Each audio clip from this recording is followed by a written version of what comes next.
Hello students, welcome to Edroid competitive classes. Edroid competitive classes में आपका स्वागत है भाई। और आज हमारी क्लास है हमारी 47 क्लास, ठीक है। और बीच में कई दिन हमारी क्लासेस नहीं हुई, उसके लिए सॉरी भाई।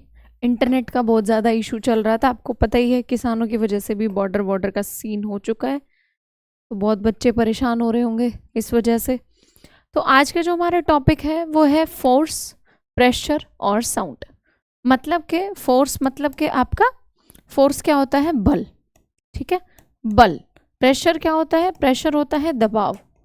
और आपका साउंड क्या होता है? साउंड मतलब आपकी तरंगे, ठीक है, तरंगे यानी कि या फिर आवाज, ध्वनि, ध्वनि भी कह सकते हैं आप, ठीक है। तो ध्वनि भी कह सकते हैं और तरंगे भी कह सकते हैं, ठीक है भाई। तो ये चैप्टर हमारा है और थोड़ा सा ज़्यादा इंपॉर्टेंट चैप्टर हो जाता है, इसलिए इस चैप्टर के थोड़े से क्वेश्चन भी ज़्यादा रहेंगे और इस चैप्टर के क्वेश्चन पेपर में भी थोड़े से ज़्यादा ही आते हैं, ठीक है भाई।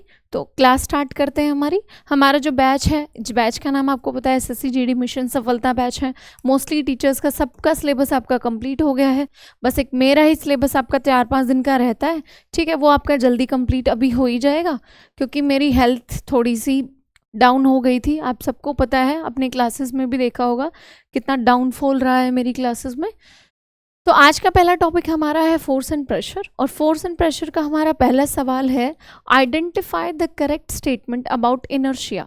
यानी कि जो जड़त्व होता है, जड़त्व के नियम का जो जड़त्व का नियम आपने पढ़ा होगा, ठीक है, लॉ ऑफ इनर्शिया आपने क्लास में पढ़ा होगा।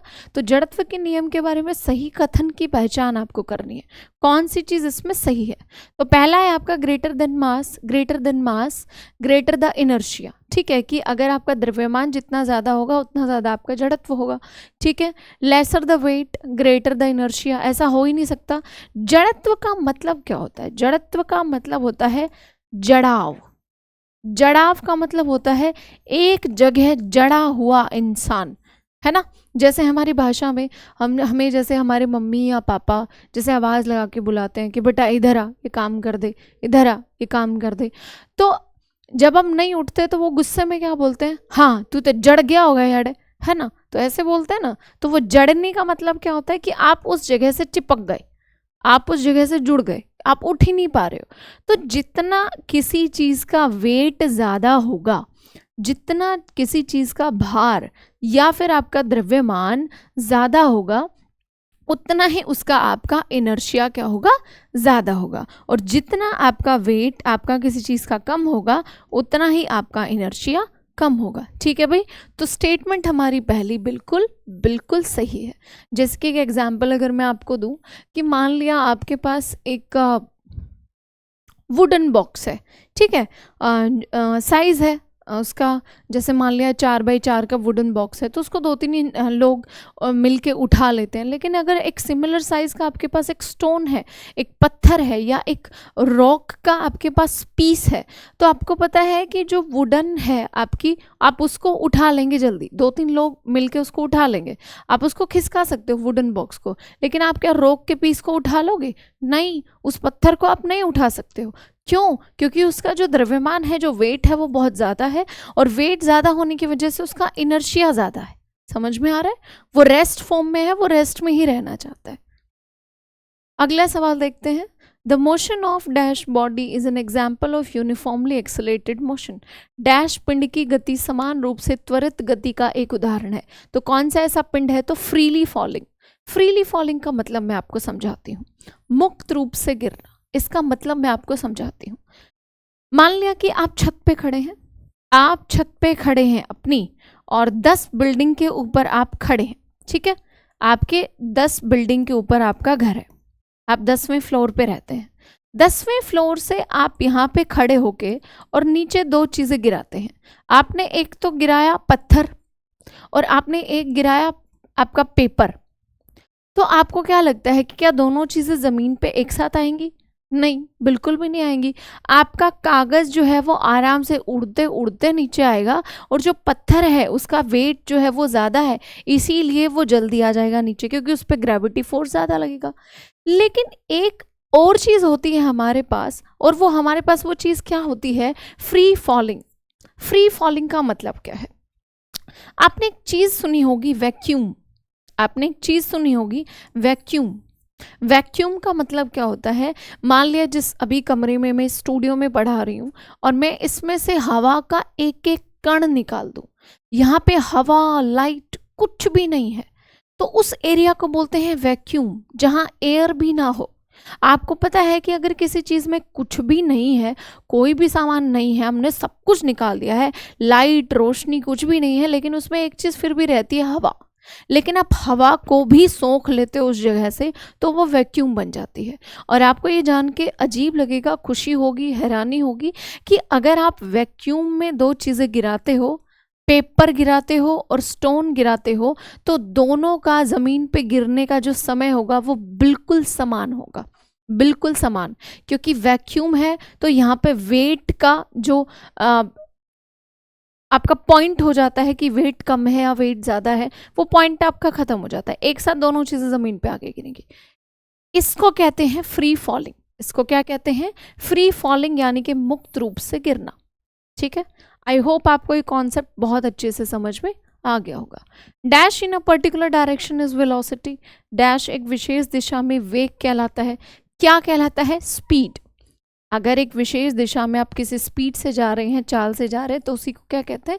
उसी को कहते हैं वेग, यानी कि आपकी वेलोसिटी, यानी कि आप कितनी स्पीड से जा रहे हो।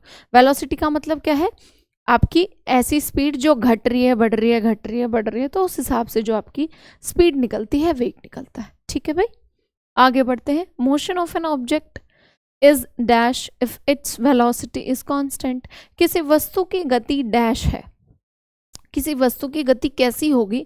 यदि उसका वेग स्थिर है, मतलब बिल्कुल एक समान है, तो उसकी गति पूछी है, तो उसकी गति कैसी होगी? तो उसकी गति होगी यूनिफॉर्म, क्योंकि उसका वेग समान है। वेग का मतलब क्या है? कि उसकी स्पीड समान है, उसकी स्पीड बदल नहीं रही है। जैसे कि स्पीड बदलने का मतलब क्या होता है? स्पीड बदलने का मतलब ये होता है कि मान लिया आप अपने घर से जो है, आप अपने घर से साइकिल पे बैठ के निकले, ठीक है, आप अपने घर से साइकिल पे बैठ के निकले हो, तो आप यहाँ पे जा रहे हो 5 किलोमीटर पर आवर की स्पीड से, ठीक है। लेकिन रास्ते में क्या हुआ? जैसे ही आप आगे बढ़े, जैसे ही आपने थोड़ी दूर ट्रैवल किया, वैसे ही बहुत तेज आंधी आने लगी। जब बहुत तेज आंधी आएगी तो वो आपकी स्पीड को, अगर आपकी सेम डायरेक्शन में आंधी आएगी तो वो क्या करेगी? स्पीड को बढ़ाएगी।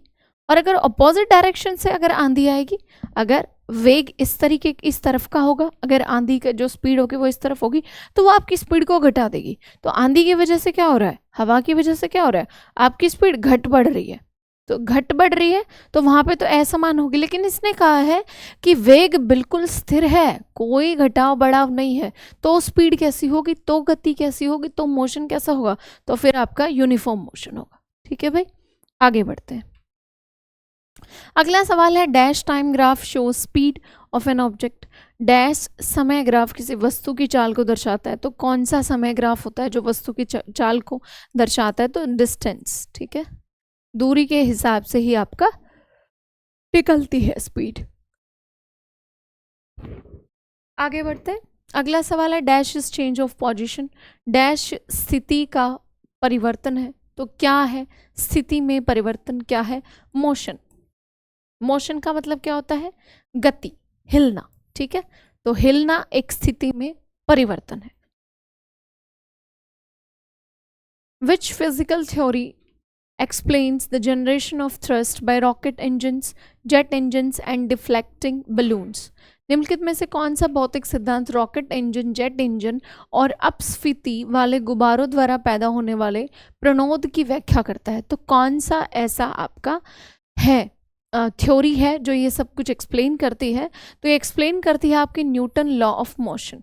Newton law of motion. और आपको क्लास में 3 न्यूटन लॉज आपके मोशन के पढ़ाए जाते हैं, जो कि आपको पता होने चाहिए बहुत अच्छे से। ये देखो, 3 type of liquid propellants use होते हैं आपके रॉकेट में। अगला सवाल है, impulse can be defined as. आवेग को किस प्रकार से परिभाषित किया जा सकता है? तो आवेग को किस प्रकार से परिभाषित करते हैं? तो force acting on a body for a short time, ये होता है आवेग।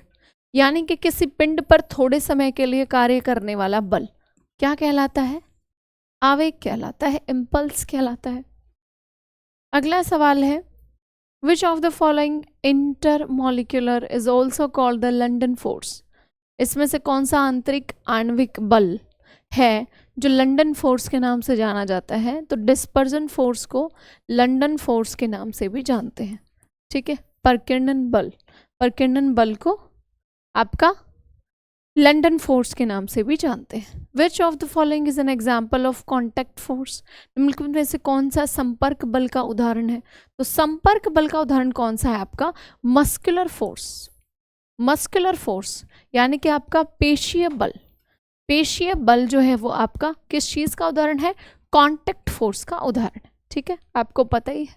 Type of contact forces are muscular force, frictional force, tension force, normal force, air resistance force और अप्लाइड फोर्स, स्प्रिंग फोर्स। ये सारे कैसे हैं? कॉन्ट्रैक्ट फोर्स, एक दूसरे की तरफ खिंचाव करने वाले बल। What is speed? चाल क्या है? तो चाल क्या है सोच के देखो। It is the distance covered by an object in a unit time. बिल्कुल सही है, पहला ही ऑप्शन सही है, बाकी फिर भी पढ़ लेते हैं क्यों गलत है। इट इज वेलोसिटी, बिल्कुल नहीं, ठीक है, स्पीड वेलोसिटी नहीं है।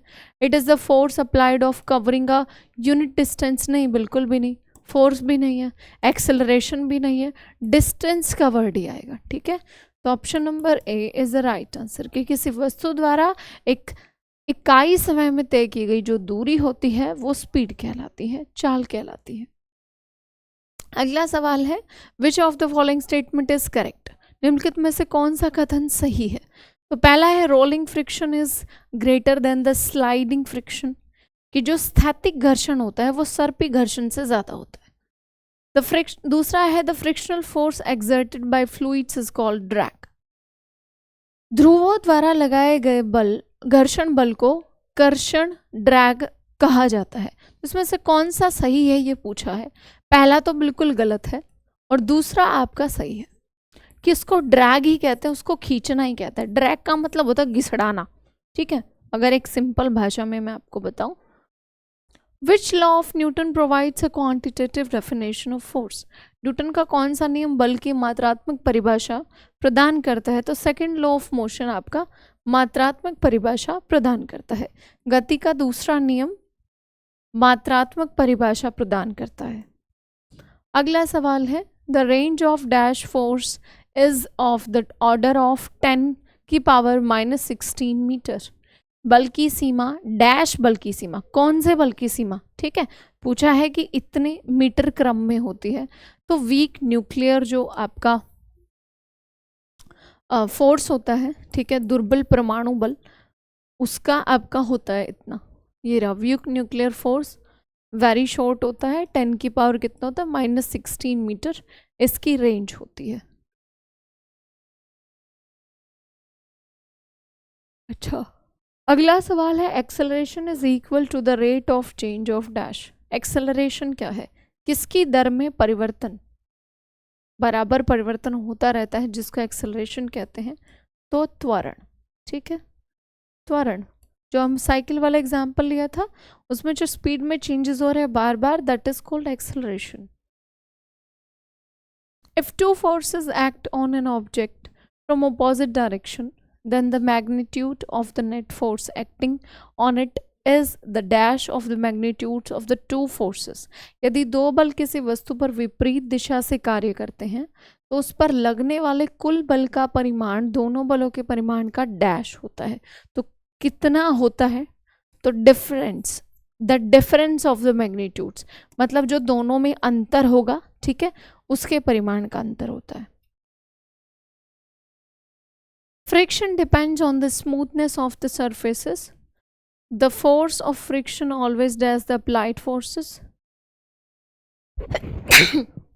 सॉरी भाई, घर्षण स्तोह की चिकनाई पर निर्भर करता है और घर्षण का बल हमेशा लागू बलों को डैश करता है। तो लागू बलों को क्या करता है? अपोज करता है, ठीक है, घर्षण क्या करता है? उनका विरोध करता है। ये आपका फ्रिक्शन फोर्स का फॉर्मूला है, न्यू और आपका N, normal force. The sound of the thunder of is heard much later than the flash of light is visible, what does it represent? गड़गड़ाहट की आवाज़ आपको पता है कि प्रकाश में चमक दिखाई देने की तुलना में बहुत बाद आती है। पहले बिजली गरजती है जब बारिश आने वाली होती है, मौसम ख़राब होता है, तो बाद में हमें गड़गड़ाहट की बहुत टाइम बाद, कुछ सेकंड बाद ही आवाज़ आती है। तो ऐसा क्यों है? क्योंकि जो लाइट की स्पीड है वो साउंड की स्पीड से ज़्यादा होती है। The speed of sound is much less, ठीक है।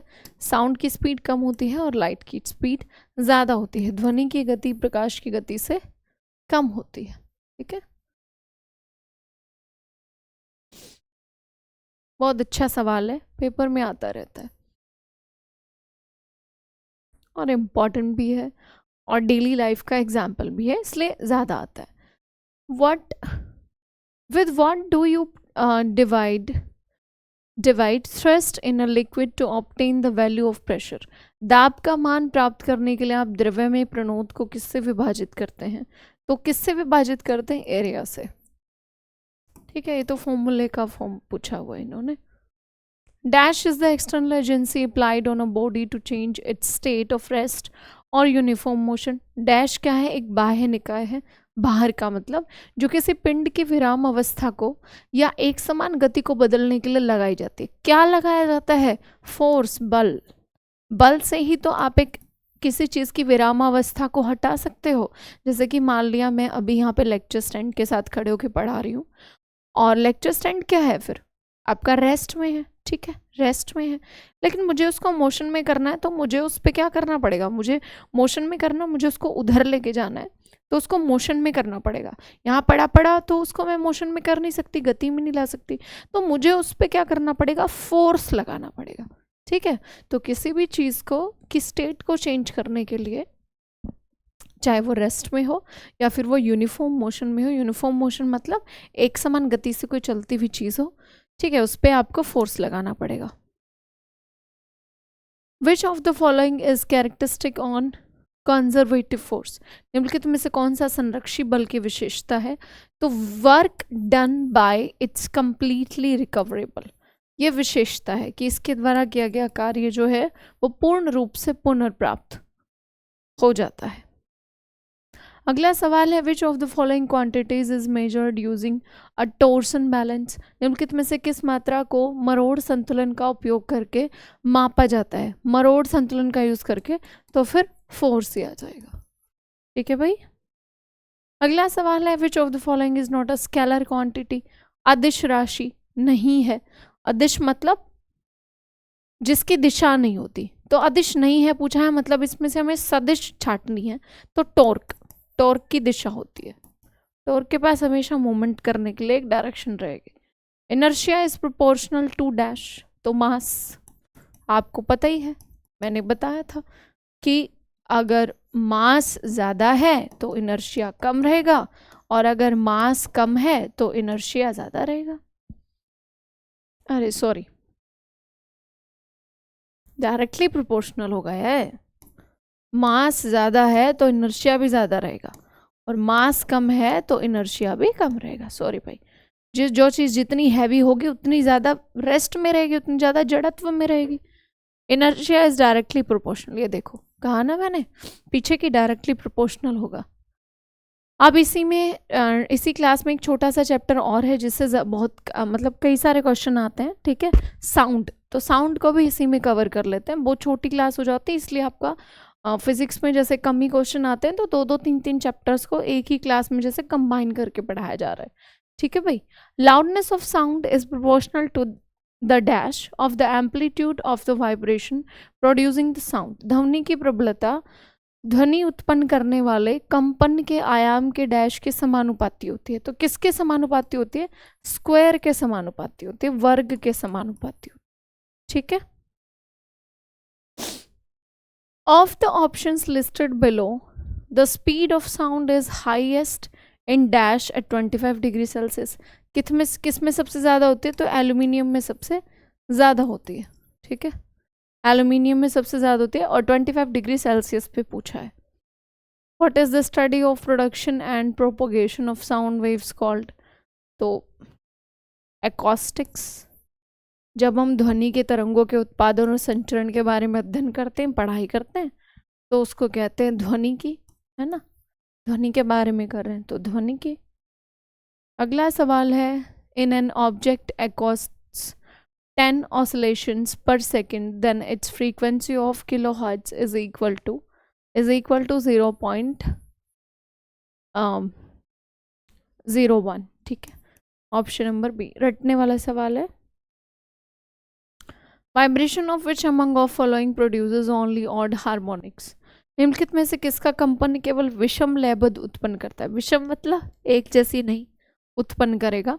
N air column in a closed organ pipe, तो क्लोज्ड ऑर्गन पाइप है तो अलग अलग तरीके की करेगा, लयबद्ध उसकी साउंड नहीं होगी।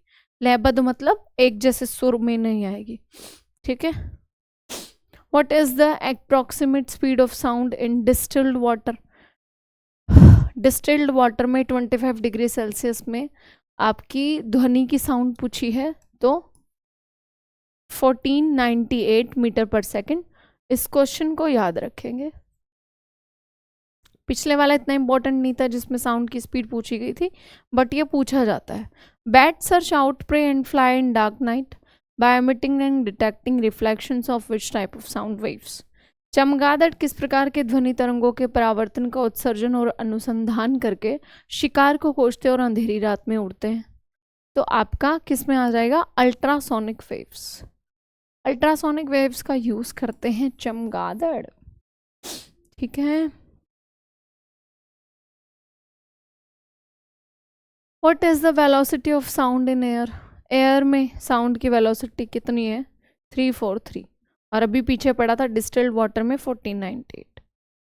दिस अच्छा ये तो हो गया।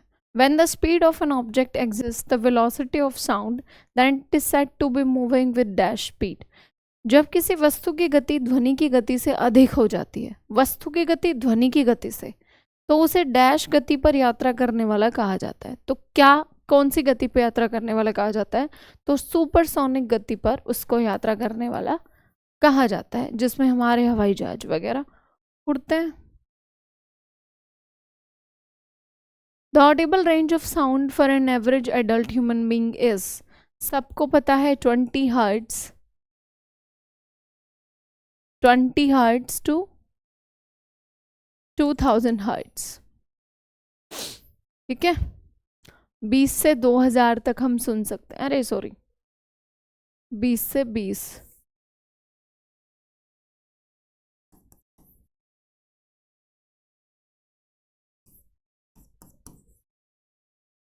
एक एडल्ट ह्यूमन बीइंग की बात हो रही है, ध्यान रखें। ठीक है। Which of the following creatures use ultrasonic sound to catch the prey. अभी हमने पीछे पढ़ा बैट्स, चमगादड़ आ जाएंगे इसमें। 20 से 100 किलो हर्ट्ज तक। Sound can not travel through dash, sound किस में से यात्रा नहीं कर सकता, तो वैक्यूम से। वैक्यूम वाली सिचुएशन मैंने बताई थी, ठीक है, जिसमें हवा भी नहीं होगी। तो साउंड को ट्रैवल करने के लिए तो पार्टिकल्स की ज़रूरत होती है, मॉलिक्यूल्स की ज़रूरत होती है, उसी को टकरा टकरा के तो साउंड अपना ट्रैवल करती है। जब वैक्यूम में तो कोई होता ही नहीं है तो फिर कैसे ट्रैवल करेगी, है ना भाई। तो आज का चैप्टर हमारा ख़त्म हो गया है। नेक्स्ट हमारा जो चैप्टर है वो वर्क एंड एनर्जी रहेगा। ठीक है, वर्क एंड एनर्जी रहेगा। ठीक है भाई, तो नेक्स्ट ये हमारा चैप्टर रहेगा। इस चैप्टर के हम क्वेश्चन सॉल्व करेंगे। ठीक है, और अभी आपकी रेगुलर क्लासेस होंगी। ठीक है, एक संडे तो ऑफ रहेगा आपका, अदरवाइज रेगुलर रहेंगे आपकी क्लासेस। और अभी आपकी क्लास आज थी 47, आपकी 51 क्लासेस होंगी अराउंड। इतनी ही क्लासेस में आपका सारे जितने भी साइंस है आपके, उसके पिछले 4-5 साल के जो प्रीवियस ईयर क्वेश्चन है वो निपट जाएंगे। ठीक है भाई, तो सारे बच्चे रिलैक्स होके पढ़ो। और क्लास देखने के लिए थैंक यू सो मच। जो बच्चे नए जुड़े हैं वो चैनल को सब्सक्राइब कर लो। ठीक है, और क्लास को लाइक कर देना, शेयर कर देना। ठीक है भाई, thank you so much. Next class में मिलते हैं।